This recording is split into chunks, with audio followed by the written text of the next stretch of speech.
Welcome back to Mechanical Engineering Made Simple. It's good to be back. Usually we take this giant stack of articles, maybe some really dense research papers, and we sort of wade through them for you. Right, we try to find the golden nuggets. Exactly. We summarize, we condense. But today, we're doing something a little different. We are. We're putting on our hard hats today. Yes, we're calling this the walkthrough story. I've got a pile of heavy-duty engineering manuals here, chapters on mechanics, machine elements, you name it.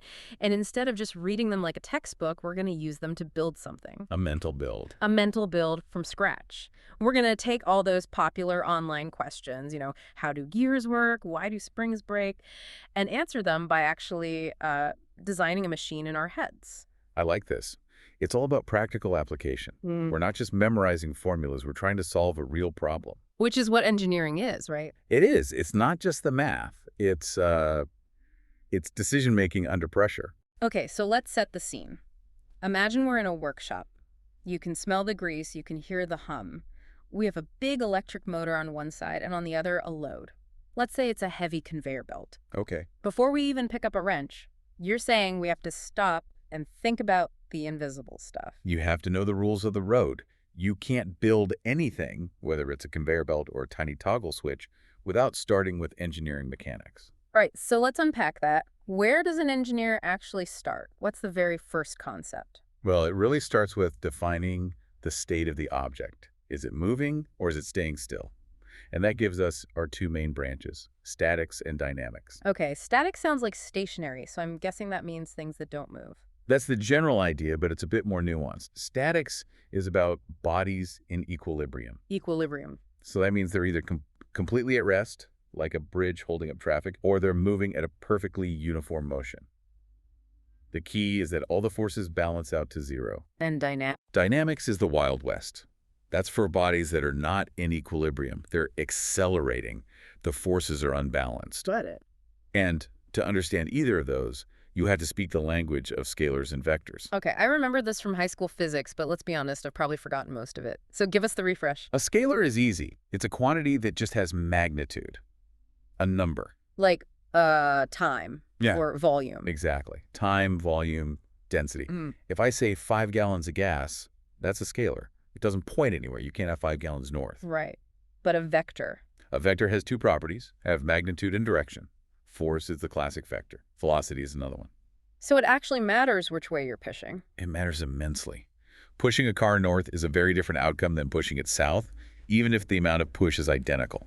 And that leads us directly to the grandfather of all engineering rules. Sir Isaac Newton. The big three, Newton's laws of motion. You literally can't design anything that moves without them. All right, lay them on us. Law number 1. An object at rest stays at rest.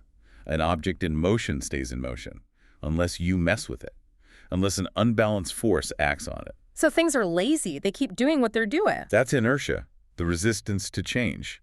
Law number 2 is the famous one. The equation, force equals mass times acceleration, F equals ma.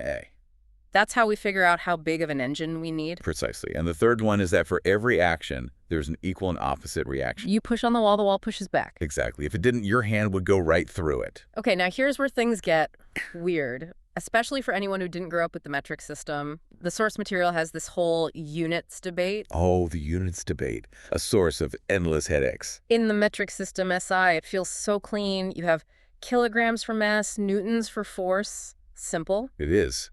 But in the U.S. customary system, we have a unit for mass that sounds like a garden pest. The slug. We have the slug. I have to ask, please explain the slug. Is this a joke?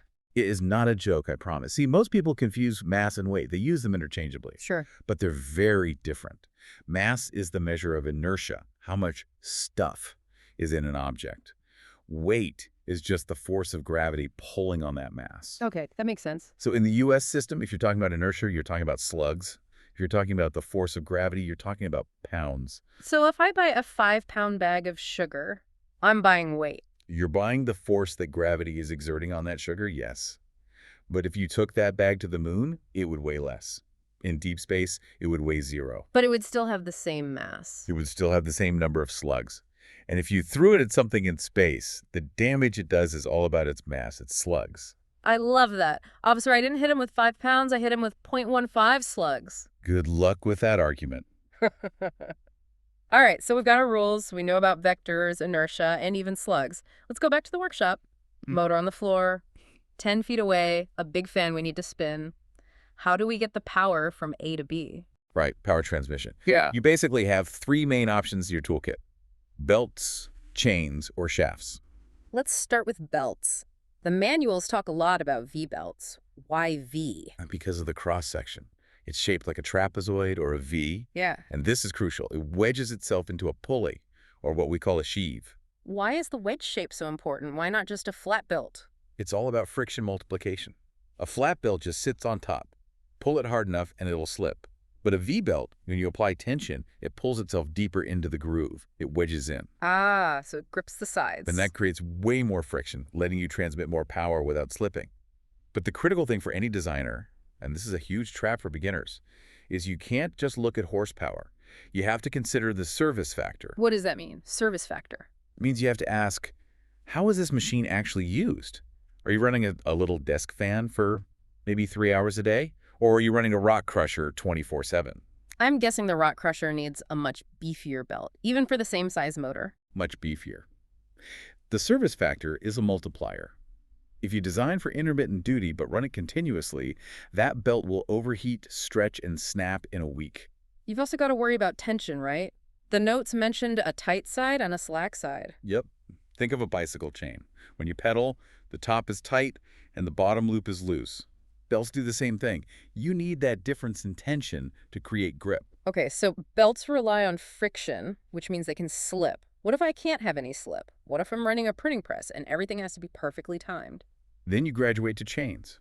Chains and sprockets give you positive engagement. No slip allowed. And how do we size those? It's all geometry. You look at the pitch diameter and you count the teeth. Usually you're trying to create a reduction ratio. So making the load spin slower than the motor? Exactly. A small sprocket on the motor, a big one on the load. If you have 10 teeth on the motor and 20 on the load, that's a 2-to-1 ratio. Half the speed, but twice the torque. Makes sense. But what if I just want a direct connection? No belts, no chains, just a solid metal bar. That's a shaft, the rotating backbone of the machine.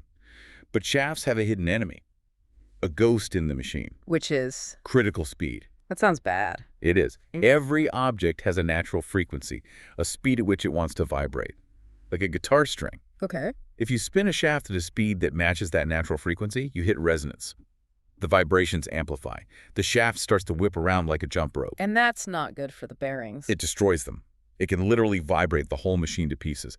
So as a designer, you calculate the critical speed, and you make sure you never operate there. You run well below it, or you accelerate through it very, very fast. You never hang out at critical speed.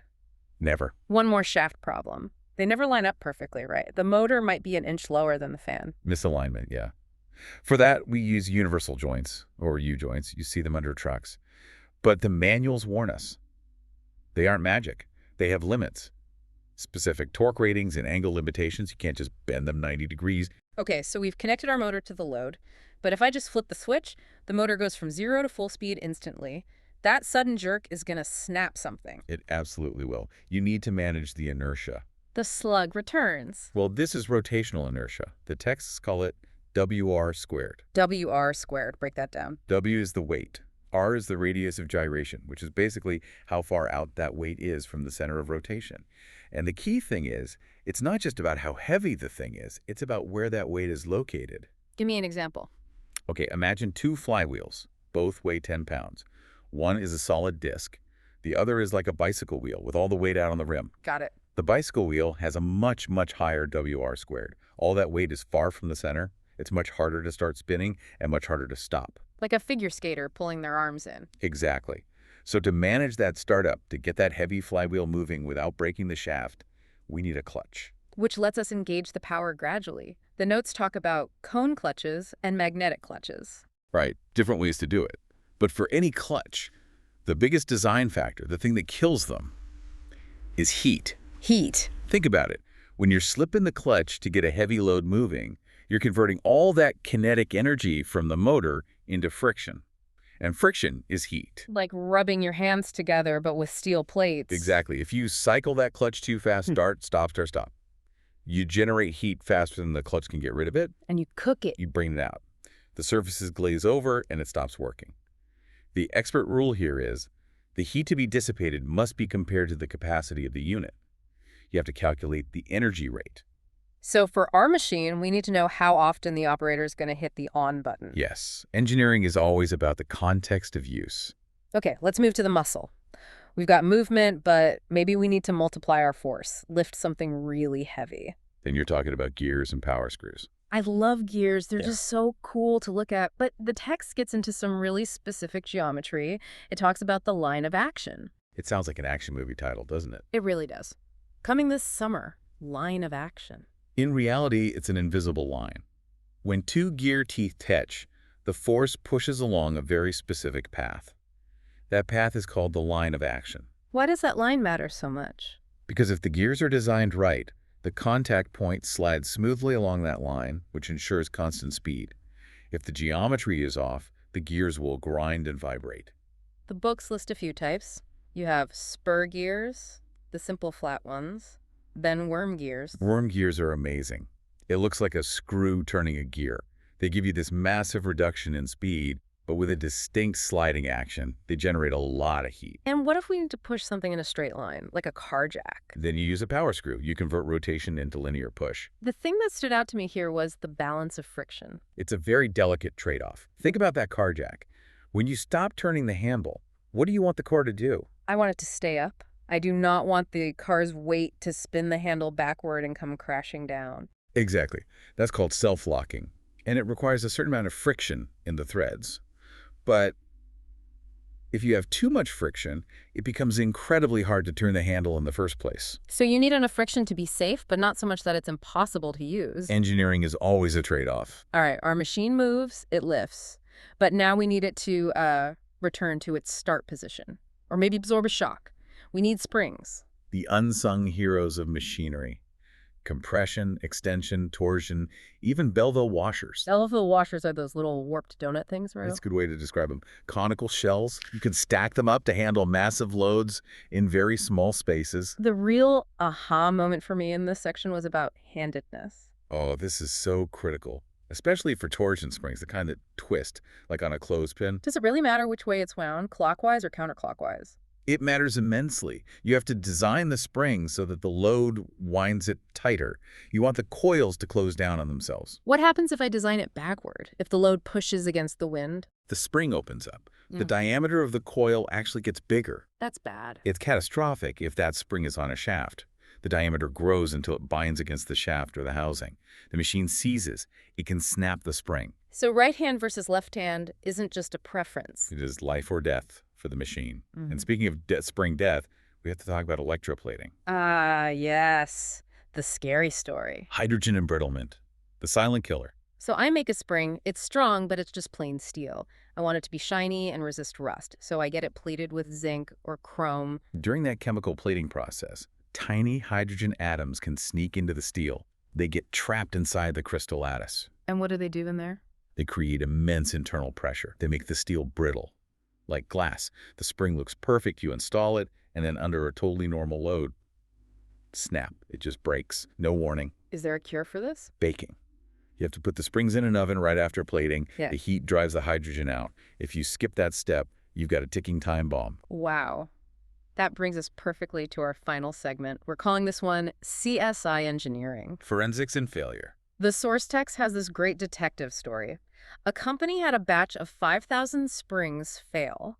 They were for a high-power switch mechanism. So, big, dangerous electrical switches. You do not want those to fail. Exactly. The springs were supposed to be music wire, the gold standard. ASTM A228. Very tough stuff. But they kept taking a permanent set. They just weren't springing back. So the engineers did a chemical analysis. And this is where it got tricky.